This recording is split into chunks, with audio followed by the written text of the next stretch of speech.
Bienvenidos al cuarto episodio de esta segunda temporada de Pensándolo Bien. Hoy el tema que vamos a hablar es el tema de la superación del duelo. Para este tema me acompañan dos buenos amigos, y para mí es un placer que estén ambos ustedes aquí, ustedes dos invitados a este episodio. Contamos con Melanie Pocaterra. Melanie es psicólogo social, además todo el tema le ha entrado fuerte al tema del duelo, al tema del dolor, al tema de la superación del dolor. Melanie además es compañera nuestra en el Centro Gumilla, es la coordinadora de investigación. Y contamos también con el monje budista Zen, Yaku Sho. Yaku Sho también es psicólogo, no sé si psicólogo, psicólogo clínico. Psicólogo clínico, mejor. Trabajando en psicoterapia. Ok, y además, bueno, es monje budista Zen hace 4 o 5 años. Y es una persona, he tenido oportunidad de escucharle en un par de oportunidades y me parece que va a ser un programa interesantísimo porque vamos a poder abordar este tema de distintas aristas, pues, ¿no? Yo comienzo con lo primero y aquí les suelto a ustedes luego la carga del programa, del episodio. Estamos evidentemente en un país que luce a todas luces aporreado, golpeado, con heridas abiertas. Entonces, ustedes, desde sus distintas perspectivas, ¿qué podemos hacer en un país así, con este panorama en el que estamos? O sea, ¿cómo le entramos al tema del duelo, del dolor, de la superación del dolor, desde un país aporreado? Melanie. Bueno, yo creo que para mí el primer paso es reconocernos desde el dolor. O sea, es entender y reconocer que sí tenemos heridas, que sí han pasado cosas, y ese es el primer paso, aceptar que estamos ahí. O sea, no negarlo. Creo que no solamente desde lo individual, sino como grupo, o sea, como desde las comunidades, desde nuestros espacios compartidos, porque el duelo involucra una parte privada, sin duda alguna es un proceso que nos permite, que es necesario para reconocer esos sentimientos de pérdida, que además pueden ser desde muchas aristas, no solamente desde la muerte física, sino puede ser desde la migratoria, desde la emocional, la laboral, económica, o sea, es amplio, pero no solamente es desde lo privado, sino que es interpersonal, o sea, involucra al otro, involucra cómo me vinculo con el otro, qué pasa dentro de este nuevo proceso, qué pasa con nosotros. Entonces, para mí el primer paso es reconocernos desde el dolor. Sí, yo coincido con eso y lo voy a retomar desde la perspectiva de que visto desde el budismo o visto desde la perspectiva psicoterapéutica, que para mí están ambas en continuidad. Y hay un momento en donde yo no logro separar una de la otra porque ambos son caminos para aliviar el sufrimiento humano. Entonces, lo que yo quisiera comenzar destacando es que es importante hablar de esto que estamos hablando acá, porque cuando decimos heridas, cuando hablamos de duelos, cuando hablamos de haber vivido pérdidas, la mente humana suele encubrir ese dolor. Y eso es lo que más daño nos hace cuando hemos vivido pérdida. Claro. Se ha experimentado la pérdida ha dejado una marca, ha dejado una huella, ha dejado una herida, ha dejado dolor, pero el dolor lo dejamos encubierto porque como es dolor no queremos lo que duele, entonces lo evadimos, lo escondemos y en ese evadirlo se generan unas consecuencias que nos van a traer un sufrimiento adicional. Y justamente de lo que se trata es de que poderlo reconocer, poder percibir en qué consiste ese dolor, percibir en qué consisten las pérdidas que como sociedad, como grupos, como instituciones, como familias y como individuos hemos vivido y cuál es la naturaleza de esa pérdida y cuál es el dolor que ha dejado en nosotros el punto de partida para hacer un proceso de sanación, de recuperación. Hay algo que a mí me llama mucho la atención y no es propiamente budista, pero sí es muy dentro del orientalismo. Los japoneses tienen un arte que ellos llaman el kintsugi, que además son esas vasijas que se rompen y ellos las reparan agregándole oro. O sea, imagínate un pocillo, un bol reparado y entonces ves que las reparaciones, las ranuras se hizo con oro. Entonces queda una pieza espectacular. Y al final lo que ellos están diciendo es, fíjate tú, el orgullo de tus cicatrices. O sea, mira qué bonito es el tema de las cicatrices, primero. Y segundo, la importancia del arte de recomponer. Porque, podemos quedarnos todo el día en este programa y hacer 100,000 más, nada más del dolor. Y del duelo, y del drama, y los que se fueron, y los que no vendrán, etc. Pero ¿cómo recomponemos? O sea, ahora sí, esta pregunta te la enfilo a ti, Yacucho. Sí, en primer lugar, maravillosa imagen la que tú traes, porque justamente recoge lo que ya estaba diciendo. En lugar de encubrir nuestras heridas, poder estar conscientes de ellas y no avergonzarnos, sino saber que eso está ahí y que tenemos que ocuparnos de ellas. Y saber que a partir de las heridas y de las pérdidas podemos crecer. Lo primero que hace falta reconocer es que las pérdidas son parte de la vida humana. No hay vida humana en donde no pasemos por experiencias de pérdida. Eso es también algo que nos hace daño muchas veces, que rechazamos esa realidad de la vida. El budismo, por cierto, habla justamente como uno de los sellos de la existencia, la impermanencia. Todo cambia, pero en nuestra mente queremos mantenernos a las cosas como que fueran fijas, como que siempre todo va a ser igual. Y cuando hay procesos de cambio, sea la que sea la naturaleza del cambio, sufrimos porque nos aferramos a eso que queremos que continúe siendo igual. Sí, es cierto. ¿Sí? A mí la imagen me encanta, pero también le tengo miedo. Porque cuando yo acompaño, yo además de psicóloga social, soy especialista en intervención en crisis. Y lo que pasa cuando hay crisis es que mucha gente le tiene miedo a que es bonito el dolor. Entonces, me fascina desde lo personal y lo profesional, pero para vendérselo a los otros no es tan fácil. Hay momentos, o sea, es como etapas. Hay un momento en donde se acepta esa imagen de que la herida es bonita y va a pasar a ser parte de ti, pero hay momentos en el que eso se rechaza. A mí me gusta muchísimo una imagen que usan los autores, que trabajar el duelo es como levantar una curita y sanar y limpiar la herida. Eso es doloroso. Claro. Pero tú no te puedes quedar con una herida abierta y no ponerle puntos, no desinfectar, porque la infección va a ir para adentro. Como decía Yacucho, o sea, uno lo va a llevar. O sea, y eso va a traer consecuencias posteriores. Pero es doloroso para poder llegar a esa parte de la imagen de esa pieza que se convierte en otra, además, y que no niega la herida. O sea, no es que se supere y se perdió la herida, sino que queda ahí ahora hecha oro, o sea, queda convertido en algo nuevo. Claro. Para mí, creo que ese es el símbolo de lo que es el proceso del duelo y a dónde podemos llegar, pero no siempre se acepta esa imagen como primera oferta. Claro. Sí, pensando bien lo que dice Melanie, aquí hay que retomar un punto clave, y es que justamente cuando hablamos de duelo tenemos que percibir, tenemos que tomar en cuenta cuáles son esos procesos que, en lugar de ayudarnos a superar el duelo como un proceso natural de la vida, nuestra mente, vamos a decirlo así de una manera muy esquemática, está diseñada justamente para afrontar las pérdidas y poderlas superar y continuar con la vida. Claro. Pero en nuestra mente también surgen otras cosas que van a hacerle obstáculo a esos procesos. Entonces, ¿dónde se complica el duelo? Cuando el duelo se transforma en resentimiento, cuando se transforma en victimización, cuando la persona cae en depresión, cuando la persona cae en abatimiento, cuando la persona pierde sentido de la vida. Entonces, claro, ahí entramos en unos huecos que efectivamente ni nos están ayudando a superar la herida, ni nos están causando bien, porque nos están generando un daño adicional a la pérdida que hemos vivido. Hay un jesuita, que el demás es un tipo joven, debe ser incluso menor que yo, que se llama Rodríguez Olaizola, y español. Y él dice en algún poema, porque además escribe poesía, es un tipo de eso, muy bonito su enfoque de la religión. Y él dice que debemos tener siempre cuidado con las heridas que no son heridas, sino que son cicatrices. O sea, perdón, con las cicatrices que no son cicatrices, sino que siguen siendo heridas. O sea, que sigan abiertas. O sea, ¿cómo sabemos cuando estamos ante una cicatriz y cómo sabemos cuando estamos frente a una herida? Yo creo que el gran reto del duelo es aprender a recordar y no a olvidar.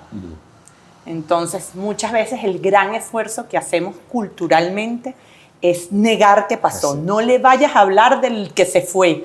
No vayas a llorar. No lo nombres. No lo nombres. No acuérdate que está dolida y ni se lo menciones. Y en verdad, lo que nos sana es lo contrario. Es lograr recordar y que ese dolor se convierta en un sentimiento distinto. Obviamente, las pérdidas siempre van a doler y nos van a acompañar como las cicatrices, como quien tuvo una fractura y el día lluvioso le duele un poco, pero no te duele igual que el día que te fracturaste, ni el día que te estaban poniendo el yeso. Eso es un poco como la analogía que a mí me funciona con el tema del duelo. Entonces, claro que es peligrosísimo, además, sentir que es una cicatriz y todavía una herida, y creo que en términos sociales nos pasa mucho, porque además llevamos como una gran culpa de que esos duelos se tienen que llevar heroicamente desde la simpatía y la alegría venezolana, porque somos un bonche y somos los más alegres del mundo, y se llevan solos. Entonces tú no deberías estar tan triste que se te fue el familiar, porque imagínate, él está buenísimo donde está. ¿Cómo vas a estar triste por eso? O sea, y se compite como quién le duele más y no te debe doler tanto. Y en realidad, por eso comencé diciendo, para mí es reconocer, ese poner en común, y poner en común socialmente y con el grupo te hace como, te alivia y te hace poner en palabras, darle forma y ir transformando esa herida en cicatriz. Sí, sin pretender que sea una respuesta para todos los casos, podría aportar como una imagen, ¿verdad? Podemos reconocer que es una herida en nosotros cuando al tocar eso volvemos a sentir lo mismo que el primer día. Eso quiere decir que todo quedó igual dentro de nosotros, mentalmente y emocionalmente. Claro. Es decir, las emociones que despierta la pérdida, ¿okay? Ni siquiera las hemos reconocido para poderlas procesar y poderlas transformar. Cuando las emociones no las reconocemos, no les damos nombre, las escondemos dentro de nosotros, se transforman en enfermedad, se transforman en más sufrimiento. Y claro, cuando se toca el recuerdo y se conecta la emoción, parece que hubiese pasado ayer.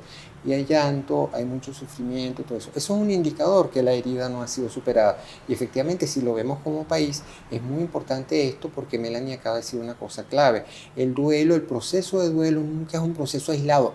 El proceso de duelo que sea es siempre junto con nosotros, igual que todos los procesos humanos. El budismo también dice que nuestra realidad siempre es interdependiente, somos el resultado de un interser que nos constituye, y para pasar por los procesos de duelo, justamente nosotros tenemos que contar con ese interser que nos va llevando y nos va conduciendo.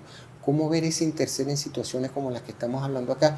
Los otros viven lo mismo que estamos viviendo nosotros, y se trata de compartir con los otros nuestras experiencias, nuestras emociones, nuestros sentimientos para poder construir qué es lo que nos va a permitir una superación. Quería agregar un punto adicional, y es que justamente cuando decimos superación, ¿de qué se trata? Cuando decimos que entonces quedó una cicatriz y es de oro, es cuando nosotros logramos superar la pérdida de tal manera que podemos verle un nuevo sentido a la vida y poder seguir adelante sabiendo que aquello que perdimos no fue el fin de nuestra vida, sino que podemos seguir adelante y a la vez podemos mantener los vínculos de amor con aquello que perdimos. Entonces rescatamos Importante. No el objeto que se perdió, como se dice muchas veces, sino rescatamos justamente nuestra conexión de amor. Eso sigue vive en nosotros. Y como sigue vive en nosotros, va a formar parte de eso que va a estar permanentemente ahí, y eso es parte de la cicatriz. Hablas de los vínculos de amor y tú también lo comentabas de alguna forma, Melanie, cuando dices, o sea, que la importancia de aprender a superarlo, pues no. Y ahí surgen dos palabras en la superación que yo también quiero que rescatemos y que traigamos para la conversación, que es, por un lado, la aceptación y por otro lado, la resignación. O sea, a mí también me preocupa y a veces siento un poco que puede pasar en los procesos sociales, que la gente dice, bueno, ya está, chicos, ya no hay nada que hacer, esto se acabó, o esto se enredó, o esto no me toca a mí. Entonces, ¿cómo hacemos para llevar en lo personal aceptado y luego que no sea resignación? O sea, no sé cómo manejar ese frontera tan chiquitica que hay entre la aceptación y la resignación, pues, ¿no? Pero recuerdo que en aquel evento que hubo en San Francisco con varios compañeros de ustedes, monjes budistas, que vinieron... Con el maestro Densho Quintero que tuvo Exactamente. Él habló del tema de la no resignación, de la aceptación, y fue una cosa que a mí me marcó mucho, y yo creo que es la razón por la que le dije a Javier y a Argenis, vamos a invitar a Yacuyo, o sea, porque creo darle esa otra vuelta. O sea, no podemos quedarnos resignados, o sí debemos quedarnos resignados. O sea, ¿qué consiste la aceptación? Claro, es que hay una gran diferencia entre aceptación y resignación. Resignación tiene una carga de abatimiento y de depresión. Es decir, resignación es, ok, esto pasó, no puedo más con eso, no tengo más nada que hacer, me rindo, ok, me resigno, pero esa resignación todavía no te deja en paz con lo que pasó. Tú sigues en lucha con lo que pasó y a la vez te sigues viendo derrotado en la resignación, ok. Entonces eso lleva a una cantidad de emociones muy dañinas e incluso destructivas. La aceptación es otra cosa. La aceptación es ver lo que es, Aceptar que esa realidad no la podemos cambiar, reconocer que no podemos cambiar esa realidad, reconocer las reacciones que en nosotros despierta esa realidad para desprendernos de esas reacciones impulsivas que en nosotros despierta esa realidad que no nos gusta, para poder ir más allá. Y entonces, sabiendo que esta es la realidad que hay, entonces, ¿cuál es mi mejor papel dentro de esta realidad? Dentro de esta realidad que he aceptado, eso es lo que es. Entonces, ¿cuál es mi mejor papel para el bienestar mío propio y del colectivo? Es decir, para el bienestar de esa red interdependiente del interser. Eso es una manera que yo plantearía la gran diferencia. En la resignación hay hostilidad y hay agresividad. En la aceptación hay amor y hay compasión. Aunque no se manifieste. Aunque no se manifieste, muchas veces estamos resignados y esa resignación nos lleva sin darnos cuenta a una resignación sumada a otra resignación y terminamos en una cama con una depresión y creemos que lo único que nos va a sacar de ahí es una pastilla, cuando en realidad lo que nos podría ayudar es hacer un camino de transformación interior. Tengo un amigo, y si quieres empatas ahí en lo que decía Yacucho, un amigo que acaba de venir de República Dominicana con su familia y tal. Y resulta que se terminó yendo de vuelta. O sea, no le gustó cualquier cosa. Pero lo que me dijo es, mira, Juancho, ¿sabes lo que pasa? Que sentí mucha rabia en los venezolanos. Yo dije, coño, o sea, me quedé pensando en lo que tú decías antes. Uno que siempre es el dicharachero, el chacuento, el venezolano siempre con los brazos abiertos. Pero este señor que es venezolano, su familia venezolana, que tu familia está aquí, y me dijo, sentí una rabia adentro que no le gustó. O sea, ¿tú cómo lo ves?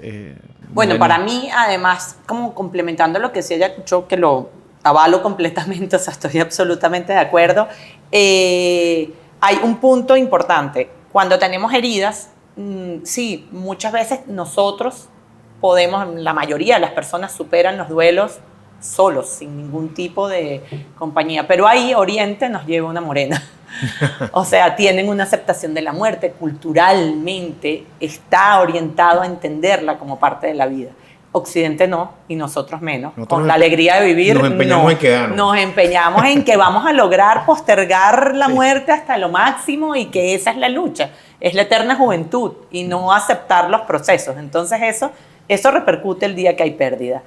El tema de la resignación o superarlo y toda esa movida, una de las cosas importantes con los duelos es que hay dos sentimientos que son muy válidos y nos suelen pasar y aparecen, o sea, son naturales, que es la culpa y la rabia. El problema es, cuando nos quedamos en culpa y rabia, es cuando el duelo se complica. Okay. Y entonces, es natural que en este momento, no sé en qué momento vino tu amigo, puede haber venido en algún proceso social complejo. Sí, parece. Y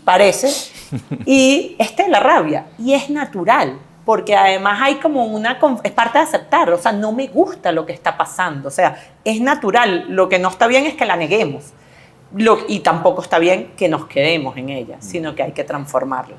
Por eso yo invito, cuando trabajo temas de duelo, el duelo es un proceso activo, que no se va a salvar acostándonos en una cama con una pastilla. En el duelo hay que hacer tareas, hay que movernos a tratar de aceptar y entender la nueva realidad y reconocer qué emociones hay debajo de eso que perdimos y entender qué perdimos. O sea, no solamente se pierde en un evento, en un trauma o con que se va alguien, sino que eso lleva muchas otras pérdidas alrededor que hay que reconocer aunque duelan. Hay que levantar la curita y hay que ponerle antiséptico aunque duela. Y va a dar rabia. Y a veces da culpa, hay que aceptarla, verla y continuar. Entonces es un proceso activo que a veces lo consideramos como déjalo que el tiempo lo cura todo. No todo lo cura el tiempo, también hay que poner de la parte de uno. Está bueno eso. Sí. Retomando lo que dice Melanie y retomando lo que decíamos al principio de las pérdidas que están encubiertas, ¿okay? Quiero traer una colación. Y la muestra, el estudio Psicodata de la UCAP. Sí, claro. En los 2 años, del 2023 y el 2024, se repite este dato. Más del 80% de los encuestados desconfía del otro. Sí, es tremendo. Eso es tremendo. Entonces, si eso lo leemos desde esta perspectiva, tenemos que plantearnos, efectivamente, ahí se han perdido cosas. Ahí se han perdido cosas muy importantes de lo que nos vincula con los demás. Cuando no hay confianza, se ha perdido lo que son las bases para el vínculo con el otro. Y esa es una pérdida que estamos llevando todos por dentro. Sí, claro. No la estamos percibiendo y nos está generando dolor, pero nos está generando rabia. Salgamos a la calle y veamos el nivel de hostilidad que tiene la gente. Eso es parte de esta rabia que dice Melanie, que está encubierta y que como no la hemos reconocido y ni siquiera hemos hecho el contacto con qué nos está generando tanta rabia. Y resulta que, según ese dato, tendríamos que comenzar por reconstruir el vínculo con nosotros. ¿Desde dónde? Desde nuestro ámbito más cotidiano, desde cómo nos saludamos, desde cómo nos dirigimos a los otros, desde cómo es nuestra acción para los demás, de cómo es nuestra palabra para con nosotros. Desde ahí tenemos que ir reconstruyendo los vínculos porque, bueno, toda una cantidad de procesos nos han llevado a esta situación que efectivamente, si la leemos, como decía, desde el lado de las pérdidas, implican un duelo que hay que procesar y hay que reparar. Hay un jesuita, el hombre ahorita es un hombre polaco, después se los paso, que escribió un libro que se llama Zen and Bible, o sea, el Zen y la Biblia. Espectacular, por cierto. Y él retoma algunos temas de la importancia, o sea, de los mensajes centrales de las dos propuestas, pues, ¿no? Y lo centra en un tema que ya ha salido 2 veces en esta conversación, y ahora creo que podemos ir metiéndolo, aterrizando allí, que es el concepto del otro. O sea, ¿dónde queda el otro en tu proceso de sanación? ¿Dónde queda el otro en tu proceso personal, en tu crecimiento espiritual? O sea, ¿cómo tú vas avanzando y no te olvidas de los demás, pero tampoco te puedes, o sea, quedar amarrado, atachado, ¿cómo se dice? Atrapado en los demás, sino cómo es ese diálogo entre la persona y los otros, o la persona y la otra edad, pues, ¿no? ¿Cómo lo vemos? Porque yo creo que es clave y crucial para poder entender el tema de la superación de los duelos sociales, pues, ¿no? Total. Melanie. Yo además retomo o parto desde ese reconstruir vínculos, porque desde el dolor, para poder reconocer el dolor, vivir esa emoción, tú te tienes que sentir, o sea, tú tienes que tener un grupo de apoyo donde tú estés protegido. Tú, desde la herida, en plena herida, tú no puedes, si tú no tienes ese vínculo donde tú te sientas seguro, como ese niño que llora y va a la mamá o va en la familia, es ahí. O sea, entonces, esa reconstrucción que trabajamos tanto desde el Gumilla, de la reconstrucción del tejido social, el verse y el sentirse contenido por los otros, es reparador. A mí me pasa que desde mis intervenciones psicosociales, trabajo con Gumilla y trabajo en la práctica, nos pasa mucho que cuando tú reúnes personas y se ven que están sufriendo por lo mismo, solo reconocerse en el otro, que no es además una competencia de a mí me duele más, a ti te duele menos, sino a ti también te duele esto, es reparador. O sea, el no sentirse solo, el validar la emoción de a mí también me ha pasado. No, aunque parece no tan grave, yo también estoy desde la rabia, también estoy desde el dolor. Entonces, yo sí creo que es crucial que es desde ahí. Desde tomando otra vez reconstruir ese vínculo, es lo que nos permite estar en un lugar mucho más seguro para poder avanzar. Sí. ¿Qué es el otro? El otro es sí mismo.